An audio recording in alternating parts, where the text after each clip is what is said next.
প্রথমে মেয়েদের কাছে ক্ষমা চেয়ে নিচ্ছি, কারণ এই 3টি লাইন বলবো যেটা ছেলেদের থেকে বেশি মেয়েরা করে। পয়েন্ট নাম্বার 1, যখন তোমার বয়ফ্রেন্ড থাকে তো কি দরকার অন্য ছেলের সাথে কথা বলার? আর বেশিরভাগ এটা ইনস্টাগ্রামে হয়। যখন ছেলেটা জিজ্ঞেস করবে এত রাত্রে অনলাইন কেন, কি করছিস, কার সাথে কথা বলছিস, সবারই সেম ডায়লগ, রিলস দেখছি। কিন্তু সে গোপনে কাউকে না কাউকে এসএমএস করে, তার সাথে কথা বলে, তার সাথে সম্পর্ক তৈরি করে।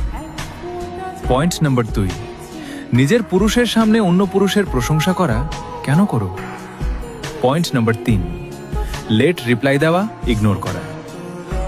প্রথম রিলেশনশিপে কত কথা বলতে, আর এখন কি হলো? এখন বুঝতে পেরে গেছো সে ছেলেটা তোমার এখন অভ্যাসে পরিণত হয়ে গেছে। সে কান্না করবে, কষ্ট পাবে, কিন্তু কখনো তোমায় ছেড়ে যাবে না। যারা এগুলো করো, প্লিজ এগুলো বন্ধ করে দাও, কারণ ওরাও কোনো এক মায়ের